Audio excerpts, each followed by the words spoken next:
Hello everyone, Storm1 here. Today we'll be checking out my June 2022 forecast. My forecast does include temperature, precipitation, overall forecast, and even severe weather as well. We'll also talk a little bit about the tropics as well. We'll also be checking out some weather model guidance and the current predictions to the forecast as well. Before we get started this video, if you guys like weather related content like this, you can subscribe to my channel. We do this stuff here all the time on this channel. Our next monthly forecast video should be by the beginning of the next month. That's usually when I do it. So definitely stay tuned for another monthly forecast video as well. Usually, I always start when it comes to a monthly forecast is the sea surface temperature anomalies. They can affect the pattern. So what we got going on? Well, one of the bigger things is that we still got that La Nina. However, it is weaker since the last time we looked at it, which is all the way back into early May. So it's been a month since the last time we kind of looked at it, which I know we've also kind of looked at during the hurricane. I think that was actually way back in April, actually. And I think it was a little bit stronger by that point, too. So really, the La Nina has been on a weakening trend, but that's not the only thing that's been kind of on a weakening trend. Check out around the Gulf of Alaska, where we're starting to see some warmer than normal anomalies begin to show up. That's an indication that the negative PDO that's been around for the past several months, really since like November and December of last year, it's now starting to fizzle out, and that is going to change the pattern a little bit as well. However, some models suggest it may stick around a little bit longer than we think, but I'm not sure how much I'm going to buy into that as well, because I also noticed that closer to the coastline of British Columbia and Alaska, we are starting to see well above normal anomalies. That's also another area that's not only getting up well above normal anomalies, we're also starting to see that kind of north of Hawaii. That's why there's a big blob of well above normal sea surface temperature anomalies as well. And when it kind of comes into the tropics, the Gulf of Mexico is slowly warming, slightly above normal temperature anomalies. It's not ridiculously warm right now. Really, generally for most of the main development region to the Caribbean, we're actually closer to average. There is some of its cool spots, but generally it's closer to average. There's actually a big warm blob over Bermuda as well. And that could lead to another factor as well, not only to hurricane season, but also kind of the overall pattern for the United States as well. If we see this big warm blob out here, there's a better opportunity that we could see that Bermuda High kind of show up in that area. That can change up the hurricane forecast and how the overall pattern would be here in the United States as well. So you see here that there's a lot of factors into it. Something else I do notice here, there is cooler than normal anomalies off the west coast, although I think that is going to change throughout the month of June. And talking about those sea surface temperatures in the Atlantic, these are your actual current temperatures. Those are your anomalies compared to normal. Let's talk about the actual temperatures, and this is in Celsius, by the way.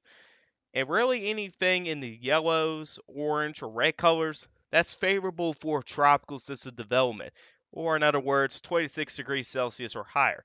But if it's 25 degrees Celsius or below, it's not really favorable for tropical systems. You notice here in the main development region, you know what, part of it is on the cooler side, but the southern part of it, and even to the west, it's a little bit warmer. So for right now, I'm not really expecting much way of tropical systems in the main development region, which really at this time of year we don't really see tropical systems come out this time of year. You don't see tropical waves come out in Africa during the month of June.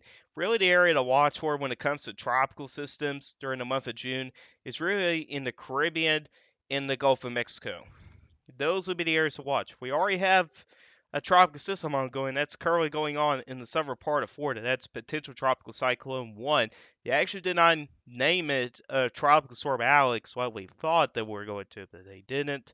Maybe they will later down the road. We'll see. But you can kind of tell here where typically your tropical systems are at around this time of year, which, typically it's a slow start in June, so I don't expect too much activity out there, but you never know. Sometimes tropical weather can be a little bit difficult to predict in certain situations. out there as well. Another factor when it comes into the tropics and even our pattern here in the United States is the end zone. And like we checked out those temperature anomalies, the La Nina is weakening. And you can see here by their probabilities from the Climate Prediction Center, they do expect this to decrease here, or in other words, weaken as we get towards the fall. That's at least some good news. If you do not really want an active hurricane season, usually you'll want to see this La Nina weaken because typically during La Nina for hurricane season, it makes things more active than normal. And for the past 2 years, we've seen this La Nina type of pattern kind of taking place. You know what? La Nina is still continuing out there. You notice here, it doesn't really get below that 50% probability. However, there is that neutral phase probability kind of popping up towards fall. Excuse me, as well. But really, for during the month of June, we kind of expect this La Nina to really continue. If I could find that other thing up here, I want to check out subsurface. Yeah, here we go. Subsurface temperature anomalies. So this is the most recent picture here back in May 23rd. This kind of gives us an idea how the progression of the ENSO could go. In the western part of the ENSO, we got these warmer anomalies that are kind of showing up, which, you know what? It's been slowly weakening over the past couple of weeks. But you still have these colder pockets out here as well, towards the eastern side or 1+2. You still have some below average anomalies out there. So I do think this La Nina is still going to continue throughout the month of June, but it may slowly weaken over time. And that's something to keep an eye on throughout the summer into the fall. When it comes to hurricane season, is the ENSO. So that's something to kind of watch very closely out there as well. And here's what the model suggests here in Nino 3.4. So really during June here, kind of about right here, or actually, yeah, about right here or here, both of them work. Um, you can see here, there's a very large spread in the model guidance. You got some that makes it one had the La Nina stronger, there's other ones that take it all the way up to neutral. So there's a lot of uncertainty here with the model guidance, but honestly, I do believe, given by those subsurface temperatures, I think La Nina is going to continue, but I do think it will slowly weaken. I think when we get towards like July or August, we may get into that neutral phase by that point, but we'll see about that. Here's CFS V2. You can see here, it really likes that warming trend here towards that neutral phase as we get a little bit closer to the fall as well. So that'd be another thing to keep an eye on is the ENSO. All right, let's talk about model guidance. Let's start off with the CFS. Couple of factors out here. One of the things you see here in the United States is a big trough. Something you don't see very often from a warm bias model is a big cold air pocket in the United States. And it doesn't have it located in the portions in the Midwest, Great Lakes, and the Northern Plains. That kind of makes it for a little bit of an interesting pattern here during the summer months, especially when it comes to severe weather, because there will be two different zones to watch for severe weather during the month of June, which severe weather can easily still continue to June. It's pretty typical to see that happen, but really it kind of shifts further north over time. That might be delayed this time. Now, I know severe weather's been active in the parts of the Midwest here. Um, Back in May, we had some big time severe weather setups up there. I think we're going to get a little bit of a break. That may change as you get into July, but it seems like in June, the Midwest may get a break from that active severe weather stretch. And I think it's going to be focused more to the south and east during the month of June. And there's two different areas where we could see active severe weather. One of the areas which I'm a little bit more confident about will be across parts of the central and southern plains, into parts of the Ozarks, and potentially into parts of the mid and lower Mississippi River Valley. This is where you can see these northwest flow type of setups. In the upper levels, the winds are kind of on that northwest flow. When you see that happen in winter, you get clipper systems. Well, when it happens in the summer, you get these mesoscale convective systems, or MCSs, and that can lead to an active stretch of severe weather in some of those areas, which the SPC around this time making this video was mentioning about that in the 4 to 8 day outlook for the past couple days. So that can also lead to above normal precipitation anomalies at the same time. You also got this little ridge here over parts of northern Mexico. That's not good news for the desert southwest into southern Texas where they really need some rain. This is not a good thing because this is going to keep your jet stream way up to the north. You do notice here over parts of California and Nevada, we got these above normal high anomalies. That indicates that we're going to see some pretty warm weather in those areas, where some malls are hitting on the potential for some historic heat later down the road. So that's not really a good thing at all. And unfortunately, it does lead to drier weather. Another thing is you got this big trough that the CFS is suggesting, excuse me, over the Gulf of Alaska, which kind of gives me an indication that the model suggests that negative PDO may continue throughout June. This has been one of the factors that's keeping the weather active. Excuse me, once again. This is one of the factors that's been keeping the pattern very active across the United States, especially when it comes to severe weather. We got a combination of a lightning in and a negative PDO that's going to lead to active severe weather. That can continue or could continue into June. Another thing is that you got ridging across northern Canada. There's even some ridging over Alaska, which that could push some of these troughs here a little bit deeper to the United States. In the NAO region over Greenland, it's actually could be neutral during the month of June, so that may not really affect much with the pattern at all. And another thing is that where I was mentioning that warm blob over Bermuda, you notice here the CFS ball does suggest some above normal anomalies out there, high anomalies, which can indicate some ridging out there or a Bermuda high could develop. That could lead to some hot weather along the east coastline, but this can also lead to some severe weather sets to like the interior northeast and down in parts of the Ohio Valley, where you kind of get in between the trough and the ridge. You can get some active severe weather. So that's your two different areas to watch for severe weather. And so you got one for parts of the central Southern Plains to the mid and lower Mississippi River Valley. Area number two will be in the parts of the interior northeast, in the parts of the Ohio Valley. And those areas may see a little bit more of spring type of setups than summertime severe weather setups. So that's going to be something else to kind of keep an eye on as well as severe weather. Not only hurricane season, maybe a little bit interesting, but severe weather side of things can also be interesting as well. That's just looking at the CFS ball. What does the Kansas ball suggest? You know what? Pretty similar. The difference here is that it's got the trough more focused back to northwest. I'm not sure how I feel about that. When it comes to the NEO, it's a tad bit stronger with the negative NEO, but we'll look into a little bit more bottle guidance in the NAO. Personally, in my opinion here, I think that trough is going to be a little bit deeper into the United States, more like the CFS model.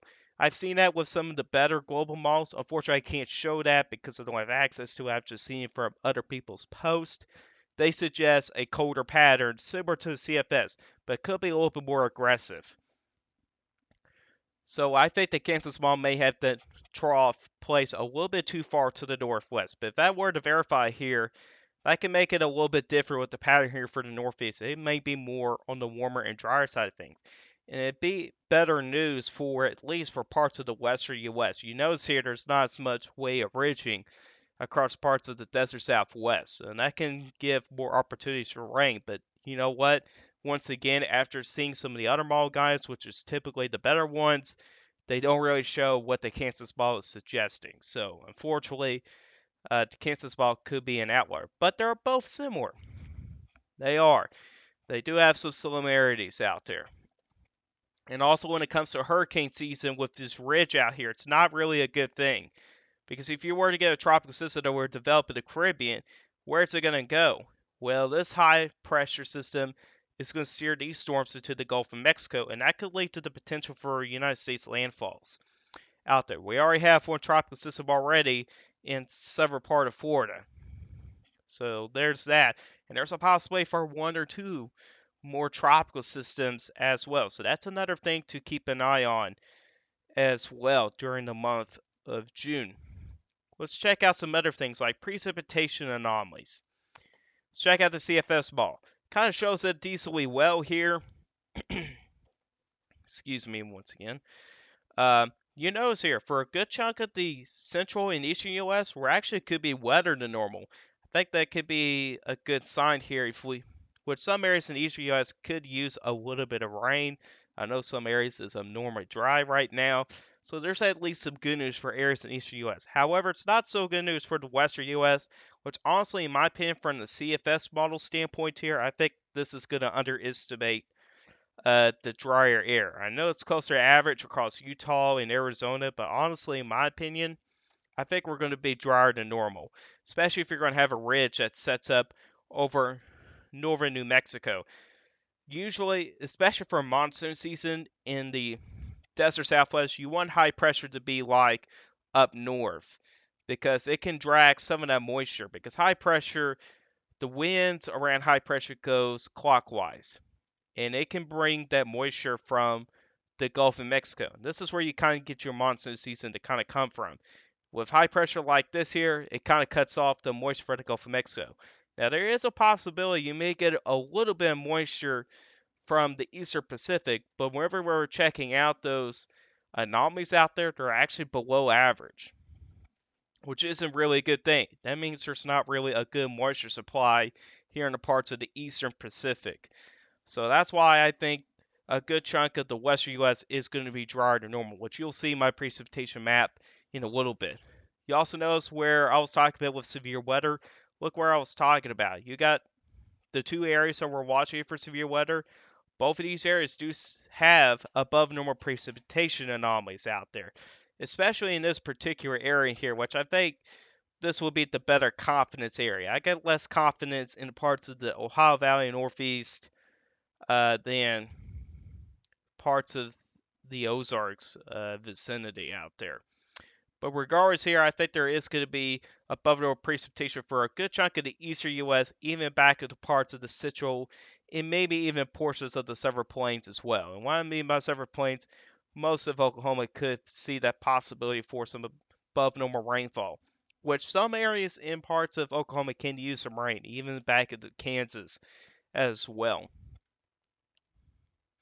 Let's check out the Kansas model, where it has that ridge there a little bit deeper into the eastern U.S. You notice here you got a lot of dry weather out there. But like I said on the last video, a lot of the models favor more into a deeper trough here, which not only keeps a lot of the eastern U.S. on the wetter side, it also keeps things a little bit drier across around the Minnesota vicinity, which Minnesota vicinity really throughout um, winter and spring, you guys have been well above normal when it comes to precipitation. So some of those folks out there could actually use a break from the precipitation. So this is not a bad pattern for that. You also notice here, I do agree a little bit better with the Kansas wall because of precipitation in the desert southwest. It's a little bit more aggressive with the dry air, but I don't think it's not aggressive enough out there.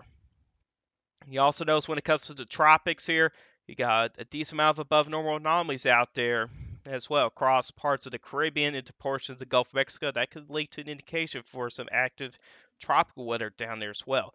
If you look into the CFS model, it's a little over a place here, but it does have some pockets of some above normal precipitation anomalies, which can indicate for the potential for tropical systems in the Caribbean and even potentially into the Gulf of Mexico as well.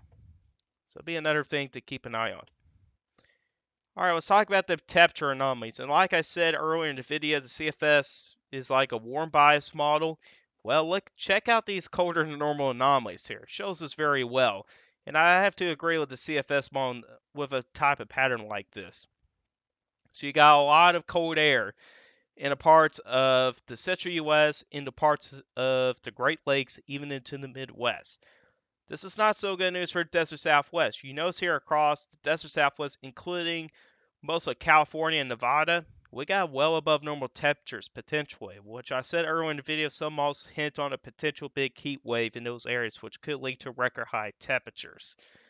So that's not really a good thing at all for some of those folks, and that can also lead to some drier weather out there as well. You also can see a little bit of the Bermuda high ridge that could potentially develop out there as well, and it kind of covers parts of the East Coast as well. It's also slightly warmer than normal across the Gulf Coast states as well. If we check out the CFS model, you know what? There's some similarities out there.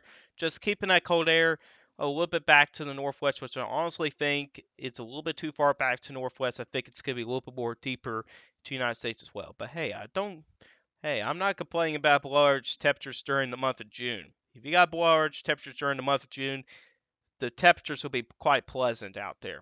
Don't get me wrong on that. I'd rather have below average temperatures during the summer months than having excessive heat.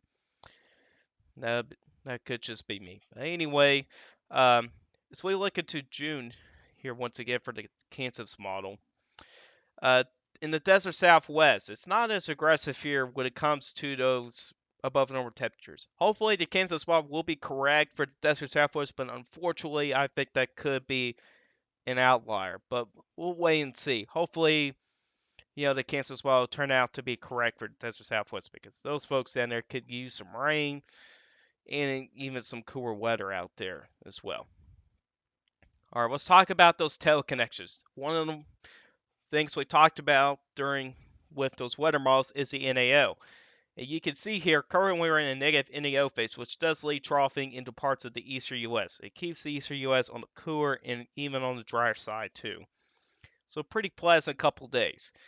However, you can see here how the models trend towards more of a neutral phase. At that point, with a neutral phase NAO, it doesn't really affect the pattern that much. So you kind of have to link it to other teleconnections. Another one would be the AO, which is kind of towards the Arctic Circle. And you can see here with the AO, what the GFS is suggesting. It's also going to trend towards on the neutral phase, but it kind of goes a little bit on the positive side as well, which with a positive AO, that kind of leads to some warmer air to kind of move north in the United States, which was kind of typical to see that. But once again, though, it's kind of towards that neutral phase out there as well. And then with the PNA, with a positive PNA, it does lead to ridging across the western U.S. However, it does lean towards that neutral phase and even potentially a negative PNA. But then again, we'll have to wait and see. Models, when it gets towards mid-month, are not very accurate. So we'll have to wait and see how that goes after as well. But hopefully that's correct as well, but I'm not very confident about that. All right, let's talk about the Climate Prediction Center forecast. And you can see here, you know what, I do agree with the forecast. But I do have some uncertainty with that negative PDO out there. I know the model suggests kind of cooler to normal anomalies, but if that trend were to continue, if that PDO were to switch to a neutral phase, potentially a positive PDO, you may see more warmer air in the parts of the western U.S. as well. So I do have some uncertainty with that. They also got that below average anomalies across parts of the Northern Plains into the Midwest, which I do agree with. I do agree with the eastern U.S. Maybe closer to normal along the East Coast. Maybe, depending on how that Bermuda high goes. If it's a little bit stronger, I could definitely see a slightly above average temperatures out there. But then again, some uncertainty with that too. When it comes to precipitation outlook, I do disagree with the desert Southwest. I think it's going to be drier than normal down there. They do have slightly above average precipitation across the Northwest, which I can agree with that. They do have above normal anomalies in several Florida. That's partially due to that tropical system that's going on down there, which is giving people 8 to 10 inches of rain, which is going to make you guys above normal down there for the month. And there's also this other area of above normal precipitation across parts of Kansas, Oklahoma, Missouri, and Arkansas, which I do agree with that. But honestly, I think a good chunk of the East U.S. could see the potential for some above normal precipitation as well. Overall, not a bad forecast from the CPC. Alright, let's check out my forecast. Here is temperatures. You can see here I'm a little bit more aggressive when it comes to temperatures. And also, this is something you kind of see from a winter outlook, if I could be honest with you. When you see a lot of people's winter weather forecast, it kind of looks like this a little bit. You know what? Here we are in the summer. For some reason, whenever I pull this, this drawing thing up, whenever I could draw things on here, for some reason it makes the words disappear. I have no idea why it does it, but unfortunately, we kind of have to deal with that. But in this blue shade out here, in the parts of the northern plains into the upper Midwest, I think that's where we're going to see below average temperatures. I got good confidence with this big cold pocket, which honestly, overall, I got pretty good confidence in this temperature forecast overall during the month of June. In the slight blue shade here, from portions of central Montana down to parts of Wyoming, central plains, and it kind of leans back into parts of the Midwest, into the Ohio Valley, and portions of the Great Lakes. I think that's where we're going to see slightly below average temperatures out there. Some of the better model guidance when it comes to monthly forecast shows a little bit more aggressive cold air, so I'm going to kind of follow along with that as well. And we got this pocket here of above normal temperatures across parts of the desert Southwest. Fortunately, it's not so good news out there for some of them folks out there. That can also lead to excessive heat, which is not a good thing either. Slightly above average temperatures in this yellow shade out here as well. Kind of extends from southern Oregon, northern California, goes down into southern Texas, the Gulf Coast states, eventually getting up into portions of the Carolinas as well. Where we do not have anybody else shade, just average when it comes to temperatures out there as well. Here you go. You can see how it pops back up. Alrighty, here we go with precipitation. You can see here, mine's different than the models and the CPC forecast for the desert Southwest, where most of them also got closer to average. I think we're going to be below average, if I'm going to be honest with you, when it comes to precipitation out there, which is unfortunately not so good news out there for areas of desert Southwest.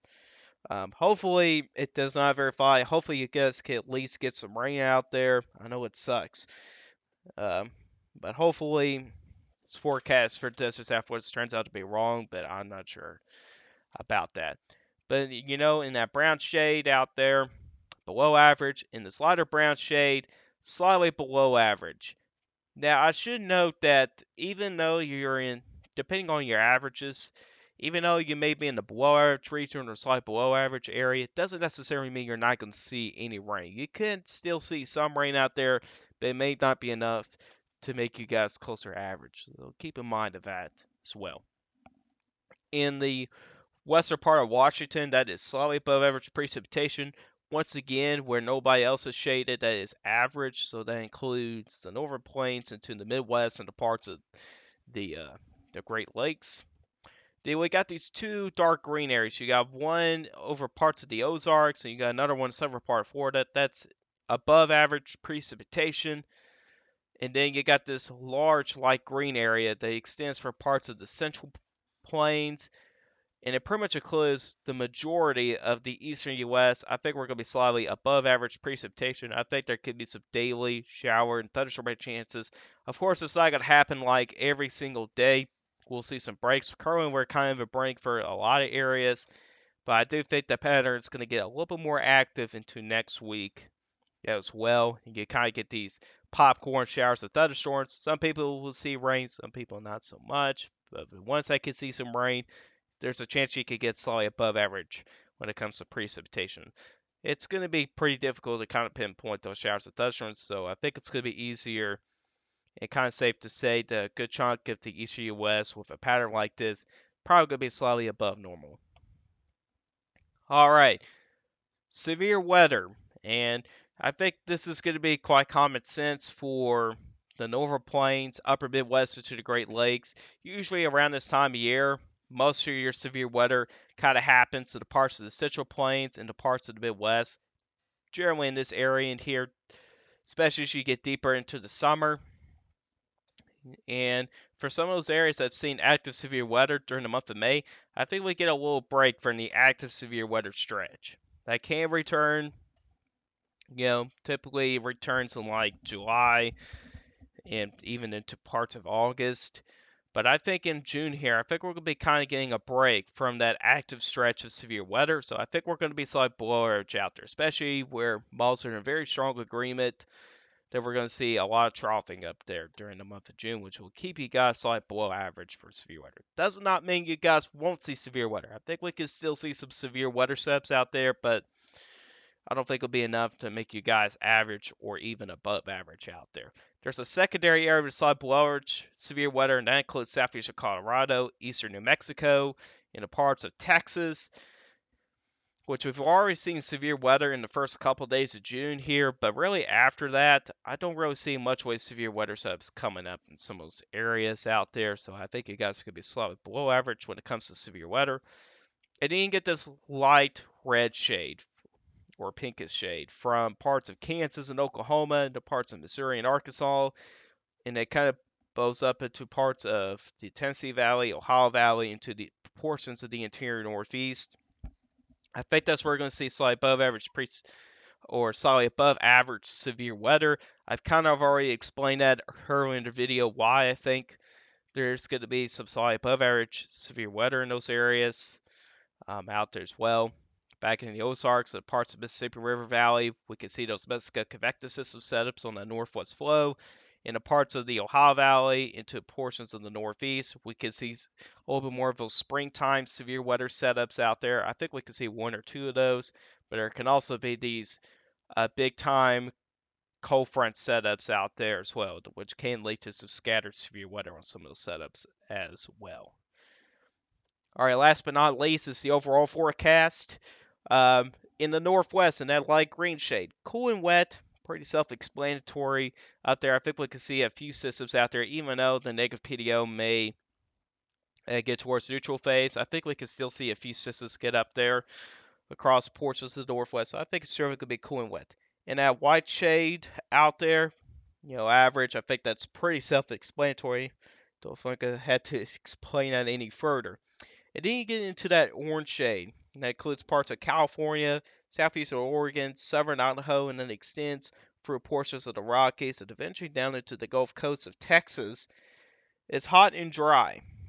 I think we're going to see a decent amount of ridging over some of these areas out there, and unfortunately, it's going to be dry too at the same time. And then we're even into that dark red area, in the portions of Nevada, Utah, the desert southwest, in the portions of New Mexico, and southwestern Texas. Excessive heat, I think it's going to be the big story out there. I think we can see plenty of 100-degree temperature days out there, and that can lead to some excessive heat out there as well. And unfortunately, at the same time, it will be dry out there as well. And as we get further to the east in that red shade in the parts of Kansas, Missouri, Oklahoma, Arkansas, northern Mississippi to western Tennessee, even in northwestern Alabama and far western Kentucky, I think that's where we're going to see a good chunk of our severe weather during the month of June. I think those northwest setups will be quite common. I got better confidence in that area than the Ohio Valley into the northeast out there. So I think severe weather will be the big story in those areas. And then you got that light blue shade across the northern plains, most of the Midwest, into portions of Great Lakes. Hey, it's going to be nice and cool. With below average temperatures in June, temperatures will be nice and pleasant overall over some of those areas out there. Eventually, you get into portions of the Ohio Valley in the interior Northeast in that dark green shade. Generally, it's going to be stormy out there. You're going to have some of these stationary front setups, especially in the parts of the lower Ohio Valley, Tennessee Valley. We can see those stationary front setups, which could lead to multiple rounds of showers and thunderstorms. And then you get up in the northeast, you get a lot of these cold front setups, and there can be a mix of some strong severe storms within some of these setups at the same time. So that's going to be another thing to watch for as well. And then you get into that yellow shade for the good chunk of the East Coast, even back down to parts of Dixie Alley. Classic summer weather. You'll have hot, warm days. It could be humid. You can have summertime showers and thunderstorms as well. Generally not widespread, but they could pop up in isolated areas as well. Some areas could see slightly above average precipitations or precipitation. Some areas maybe closer to average out there. But generally, I think it's going to be classic summer weather in those areas during the month of June. And then last but not least, across parts of the Gulf Coast states, some tropical weather. We already have potential tropical cyclone 1, but there could be a couple more tropical systems on the way during the month of June. The Gulf of Mexico will be the area to watch here for any more tropical systems as well, with a trough that could set up over these areas. And here, I think more of your landfalls is going to be happening in these pink shades here. I think those will be the areas to watch. Even Texas will be another area to watch as well. But really, to get that to really happen, I think it will need this Bermuda high to be a little bit stronger. But I think it's going to be on the weaker side of things. But I think really Florida, Georgia, Alabama, Southern Mississippi, and Louisiana, I think those would be the states that really need to keep an eye on the tropical weather as well. Now, when we're not talking about tropical weather, it could be anywhere from a tropical depression to like a hurricane. So it doesn't necessarily have to be like a hurricane, to have this shade out here. But overall, I think there will be some tropical weather issues, and I think there could be more on the way during the month of June. But anyways, guys, this is our guys today. Hope you guys enjoyed this video. Guys, like this video, hit that like button if you like my channel. Hit that subscribe button. Hit the bell notification so you never miss an upload. If you guys have questions about this, put a comment section down below. I'll answer you guys questions. I'll see you guys in the next video. Goodbye and have a good day.